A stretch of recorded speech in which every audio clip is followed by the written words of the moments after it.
Nhận thấy tình hình xấu đi nhanh chóng đối với cụm binh lực này, Kiev đã quyết định hành động. Ukraine rút chạy hàng loạt ở Pozor, Zakhovek Military Samazi đưa tin, quân đội Nga, RFAF được cho là đã giành được nhiều lãnh thổ hơn nữa ở khu vực Kursk. Cuộc phản công ồ ạt chủ yếu đến từ phía Tây, nhưng họ cũng mạnh mẽ xông lên ở phía Đông. Tại Maka ở Nam, lực lượng Moscow có thể chiếm những phần xa hơn của ngôi làng. Tuy nhiên, các hình ảnh định vị địa lý cũng cho thấy họ đang tiến về phía Tây theo hướng Neke. Về phía Pozor, các cuộc tấn công của Nga được cho là đã đạt kỷ lục mới. Vô số hành động tấn công đang được thực hiện, đặc biệt là ở phía Nam. Theo một số nguồn tin, giờ FAF cũng đã chiếm được các vị trí xa hơn ở phía nam Selizove. Có vẻ như thay vì đánh trực diện vào cứ điểm kiên cố này, họ đang cố gắng vượt qua ngôi làng để bao vây, buộc đối phương phải tháo chạy hoặc đầu hàng. Lực lượng Moscow được cho là đã mở một cuộc tấn công từ làng Hoche và nhà tù ở phía tây và hiện đang chiến đấu để giành lấy nhà tù. Mặt trận Zakhove ngày càng trở nên tích cực về phía Nga, dường như tuyến phòng thủ của Ukraine đang vỡ vụn. Quân đội Nga đang tiến lên đều đặn dọc chiến tuyến dài hàng trăm km, đặc biệt là tại các điểm nóng. Pozor, Zakhove, hai cánh quân Nga kẹp chặt 10 lữ đoàn Ukraine ở Kursk. Kênh Azovka cho biết, tại Kursk, lực lượng Moscow đã giành lại Bimovka trong khi quân đội Ukraine, AFU đang cố gắng đột phá tới quận Luki. Tại khu vực biên giới Kursk, các đơn vị Nga đã dọn sạch Bimovka và đang đột phá vào con đường xanh. Lực lượng Moscow kiểm soát hỏa lực tuyến đường từ Geneva đến Suha. Điều này làm phức tạp rất nhiều công tác hậu cần cho AFU nằm giữa Ogorka và Pozheki. Binh sĩ Nga cũng đang tiến tới Lekhovo. Mục tiêu của họ ở đây là phát triển tới biên giới phía nam Suha, sau đó mở cuộc tấn công theo các hướng hội tụ từ Goze-Eka và Gonali đến Yuga. Thông qua đó, cắt đứt đường tiếp vận của nhóm lực lượng Kiev ở khu vực Kursk. Hai cánh quân đông tây của Nga đang kẹp chặt đối phương trong gọng kìm. Nhận thấy tình hình xấu đi nhanh chóng đối với cụm binh lực gồm khoảng 10 lữ đoàn đang chiến đấu trong lãnh thổ Nga, Kiev quyết định tấn công toàn diện vào Luki. AFU cố gắng đột phá các làng Veselogye và Obukhorka nhưng đều không thành công. Một làn sóng xung kích ập vào vị trí của lực lượng Moscow trong các đồn điền ở phía đông trang trại đầu tiên. Cùng lúc đó, ở phía tây, AFU cố gắng chọc thủng Vovino. Mục tiêu cuối cùng của quân đội Ukraine là đột phá tới Lvov để đánh vào hậu phương của nhóm quân Nga đang tiến về con đường xanh. Kênh G3 làm rõ hơn tình hình tại Kursk. Theo đó, lực lượng Moscow đang liên tục mở rộng quyền kiểm soát của mình ở một số khu vực, đồng thời đẩy lùi các cuộc tấn công của đối phương. Tại quận Lvov, cảnh quay về chuỗi trận chiến giành khu định cư Veselogye tiếp tục xuất hiện, với các cuộc giao tranh trên những tuyến đường tiếp cận ngôi làng diễn ra trong nhiều ngày qua. Xác nhận về các cuộc giao tranh trong khu vực ngôi làng cũng được cung cấp bởi cảnh quay do Bộ Quốc phòng Nga công bố hôm 20 tháng 9, cho thấy sự di chuyển của một nhóm xe tăng thiết giáp Ukraine về phía khu định cư. Cuộc tấn công có sự tham gia của một xe CV9040 do Thụy Điển sản xuất và một xe tăng Leopard 2A6 do Đức chế tạo. Kết quả của trận chiến vẫn chưa được biết, mặc dù AFU đã đổ quân vào một trong những vành đai rừng liền kề với ngôi làng. Tại Veselogye, nhiều ngôi nhà đã bị hư hại do pháo kích và giao tranh liên tục. Việc Ukraine sử dụng các robot tự hành cũng được ghi nhận trong khu vực. Một robot được trang bị súng máy đã bị phá hủy ở ngoại ô Vovino bởi máy bay không người lái FPV và sau đó kết thúc bằng một phát bắn RPG. Tại quận Geneva, các cuộc đụng độ vẫn tiếp diễn gần Zenoye. Hoạt động của AFU đã giảm đáng kể so với các cuộc tấn công của những ngày trước sau khi lực lượng Moscow kích hoạt ở sườn trái từ hướng Geneva. Tại quận Suha, giờ FAF đang phát triển những thành công của những ngày gần đây. Thông tin về việc giành lại Zano đã được xác nhận. Giao tranh đang diễn ra ở khu vực Nilazevozhano và quân đội Nga cũng đã tiến vào và củng cố các vị trí của họ ở Upenoka. Ngoài ra, quân lính nghĩa vụ Nga trấn giữ các vị trí trong rừng trong gần 40 ngày, truyền dữ liệu về chuyển động của đối phương và thực hiện các hoạt động khác, đã được rút khỏi vòng vây. Tại quận Bohesozadze, AFU đã pháo kích vào một trạm phân phối khí đốt ở trung tâm hành chính và các cơ sở hạ tầng dân sự khác ở các làng xung quanh. Tổng cộng có hơn 10 ngôi nhà dân bị hư hại và tại Hava, nhà văn hóa địa phương đã bị phá hủy bởi một quả đạn pháo được thả từ một UAV. Ukraine gần như thất thủ ở Maka theo kênh G3. Trong ngày qua, lực lượng Moscow đã tấn công các mục tiêu của đối phương ở Kharkov và Dnipro, cũng như cơ sở hạ tầng cảng Odessa. Trên hướng Liman, quân đội Nga đã mở rộng kiểm soát xung quanh Maka, gần như kiểm soát hoàn toàn khu định cư. Về phía Lobohanki, giờ FAF đang tấn công các vị trí của đối phương ở Volchan và phát triển về phía Ti. Tại Pozor, lực lượng Moscow đang tiến vào Georgivka và cũng thực hiện các cuộc tấn công bằng tên lửa vào các vị trí của AFU gần Pozor. Bộ Tổng tham mưu Ukraine, 190 cuộc đụng độ đã xảy ra trên mặt trận Urenka Pravda đưa tin.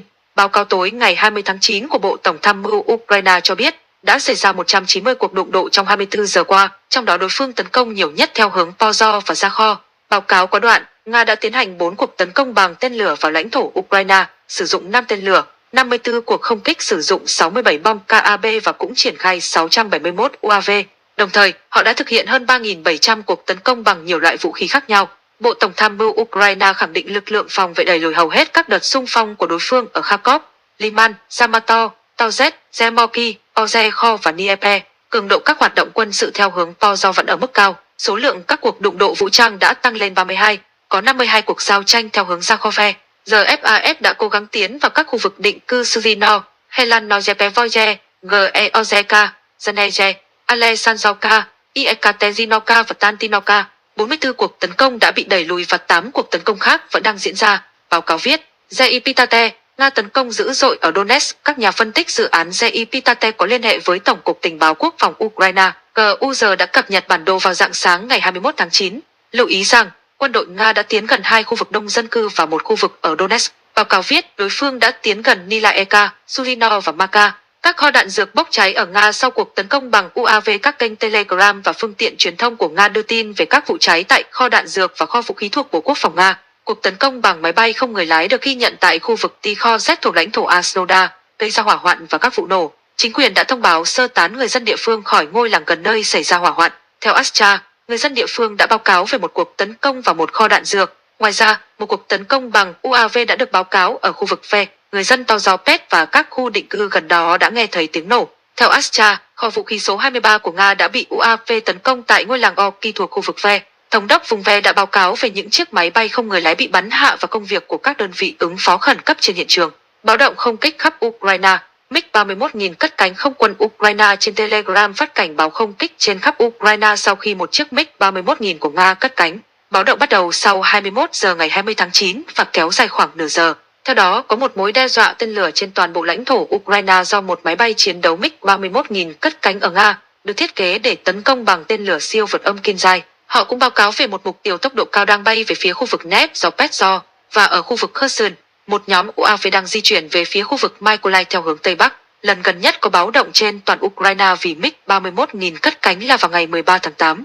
Mỹ chuẩn bị gói viện trợ quân sự mới trị giá 375 triệu đô la cho Ukraine. Reuters đưa tin, Mỹ đang chuẩn bị gói viện trợ quân sự trị giá 375 triệu đô la cho Ukraine, dự kiến công bố vào tuần tới. Gói viện trợ mới bao gồm tàu tuần tra, đạn dược bổ sung cho hệ thống tên lửa pháo binh cơ động cao, HIMARS, đạn pháo 155mm và 105mm, phụ tùng thay thế và các loại vũ khí khác. Nội dung và quy mô của gói viện trợ có thể thay đổi trong những ngày tới trước khi Tổng thống dự kiến ký. Kể từ tháng 5, Mỹ chưa cung cấp gói viện trợ nào trị giá vượt quá 275 triệu đô la do luật định trong quyền hạn quốc phòng của Tổng thống, PDA. PDA cho phép Mỹ sử dụng kho vũ khí hiện có để giúp các đồng minh trong các tình huống khẩn cấp. Vào tháng 8, khi Ukraine đang xâm nhập Nga, trong chiến dịch ở khu vực Kursk và mất lãnh thổ ở phía đông do cuộc tấn công của Nga, Washington đã gửi 2 gói viện trợ, mỗi gói trị giá 125 triệu đô la. Reuters cho biết thêm rằng, các nhà lãnh đạo thân Ukraine tại Quốc hội Mỹ và chính quyền của Tổng thống Joe Biden đang nỗ lực đạt được thỏa thuận gia hạn thêm một năm khoảng 5,5 tỷ đô la viện trợ cho Ukraine, dự kiến sẽ hết hạn vào ngày 30 tháng 9. Tổng thống Ukraine Volodymyr Zelensky đã tha thiết kêu gọi Mỹ không chậm trễ trong việc thực hiện các thỏa thuận về cung cấp viện trợ quân sự. Ông Zelensky, kế hoạch mới sẽ đưa chiến thắng đến gần hơn. Urenka Pravda đưa tin, trong bài phát biểu tối ngày 20 tháng 9, Tổng thống Zelensky cho biết phía Ukraine đang chuẩn bị cho các cuộc thảo luận tại Mỹ với Tổng thống Joe Biden và cả hai ứng viên Tổng thống Kamala Harris và Donald Trump. Ông nói, chúng tôi đang tích cực chuẩn bị cho các cuộc thảo luận tại Mỹ. Đây là Tổng thống Biden, đại diện của lưỡng đảng tại Quốc hội. Chúng tôi đang trông đợi các cuộc họp với cả hai ứng cử viên cho chức Tổng thống Mỹ. Theo nhà lãnh đạo Ukraine tại Mỹ, ông sẽ trình bày một kế hoạch hành động cụ thể sẽ mang chiến thắng và hòa bình công bằng đến gần hơn. Đồng thời ông cũng bày tỏ lòng biết ơn đối với Mỹ vì sự ủng hộ của họ. Ukraine rất trông đợi vào sự ủng hộ này, và điều này là công bằng, bởi vì khi một quốc gia giành chiến thắng trong cuộc chiến giành độc lập và tuân thủ luật pháp quốc tế, thì toàn thế giới sẽ chiến thắng. Đây là cách mà mọi thứ nên diễn ra, Tổng thống Zelensky nói thêm.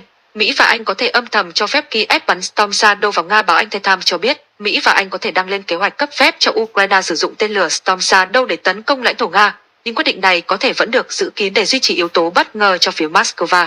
Theo The Times, phía Anh và Mỹ từ lâu đã thảo luận về khả năng cho phép tên lửa Storm Shadow tấn công Nga và dường như quyết định này có thể đã được công bố trong chuyến thăm chung của người đứng đầu Bộ Ngoại giao của cả hai nước, Antony Blinken và David Lammy, tới Kiev vào tuần trước. The Times tuyên bố rằng, quyền tấn công Nga bằng tên lửa Storm Shadow có thể được chấp thuận sớm nhất là vào tuần tới và sẽ không được công khai để tránh đưa ra cảnh báo bổ sung cho Moscow về một cuộc tập kích có thể xảy ra.